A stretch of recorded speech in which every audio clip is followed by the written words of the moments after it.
Mine is a quick reaction to the statement that has been presented by the chair, and I really sympathize with the chair because the matters that are to be handled here are matters that would have needed for Waziri to do a bit more than what has been presented here.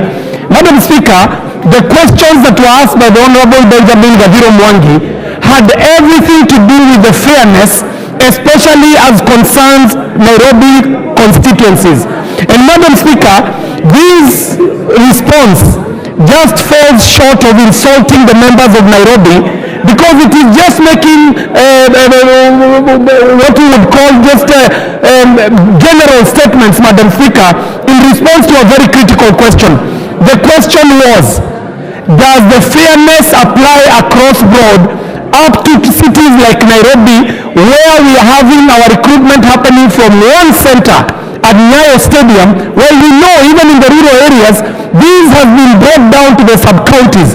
Madam Speaker, Nairobi has very interesting dynamics. For example, anybody can carry an ID that claims that they belong, that they picked it up maybe in Kibra or Karioko or elsewhere. But that does not tell us which constituency they come from. When we have our recruitment happening in one center at Nyayo Stadium, we are totally disenfranchised as Nairobi constituencies. So, Madam Speaker, the question had been, because the malady is there, how is NYS treating that malady? Not telling us that the process was fair, while we know it was not fair and it was not equitable for the Nairobi the youth in Nairobi. So we want to know, how will it be sub-county centered in Nairobi and not the generalities that have been given here, Madam Speaker? Thank you very much. Okay, you've made your point. The Honourable Member for Bichi Zelachi, Honourable Bichi Zelachi. I'm just giving two people from Nairobi to comment on this.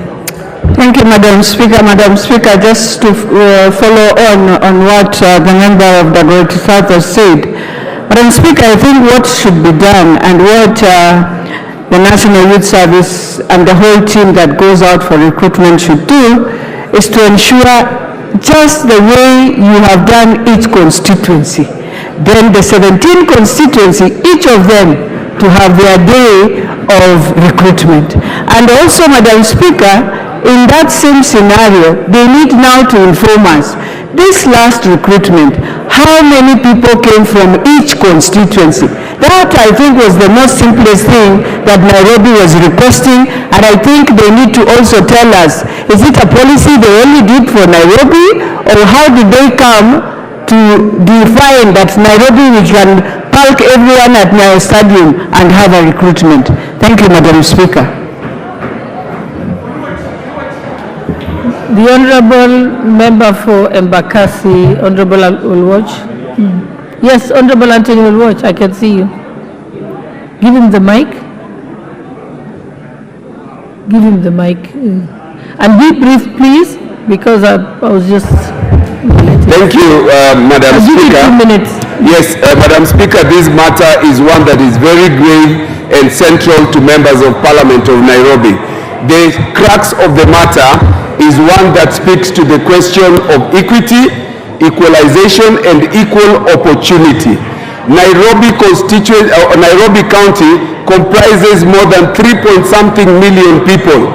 In terms of contributions to the exchequer and money that we contribute to the GDP, Nairobi constituency requires to be at the table where everything is being distributed.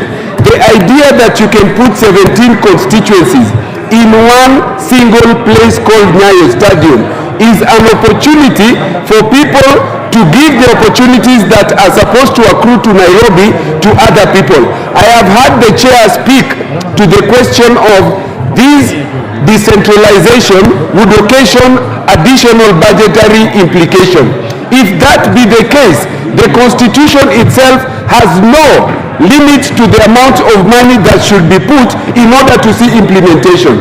Article 10 of the Constitution, and this is my final point, is one of the foundational principles under this Constitution. Nairobi demands equity. Nairobi demands to be at the table. This is the capital city, and we represent the people of these 17 constituencies. We request that you give a ruling that these CS comes before us and tells us how we can be able to get our people recruited at the sub-county level, the same way that all the 290 constituencies get. Nairobi cannot be restructured like this. I thank you, Honorable Speaker. Last, I'll give the Honorable Member for Starehe, Honorable Amos Mwago, and just keep it to 1.5 minutes, kindly. Thank you, Madam Speaker, because for giving me this opportunity to weigh in on this debate about the recruitment by different government agencies and institutions. Nairobi has become disenfranchised because even when they come to the recruitment, they want to look at the back of the ID and tell the persons who are being recruited to look at the back of the IDs, and you know too well, Madam Speaker, that there's nobody who was born in Nairobi. Most people have come from up country, and it's only us the MPs who know our registered voters. We have the biggest number of registered voters in this country. Nairobi County accounts for 11% of the registered voters in this country. But when it comes to opportunities and these recruitments, we are left to be combined in a common area, whereas our population is so big. So we're asking, now that the government has said that 80% of recruitment for KDF soldiers and the police will come from people who have gone through NYS, we just ask, it's only fair that Nairobi is given an equal opportunity when it comes to these recruitments, and they happen at the sub-county levels. For example, Starehe, I have 189,000 registered voters, and so many youths languishing in poverty in the informal settlements.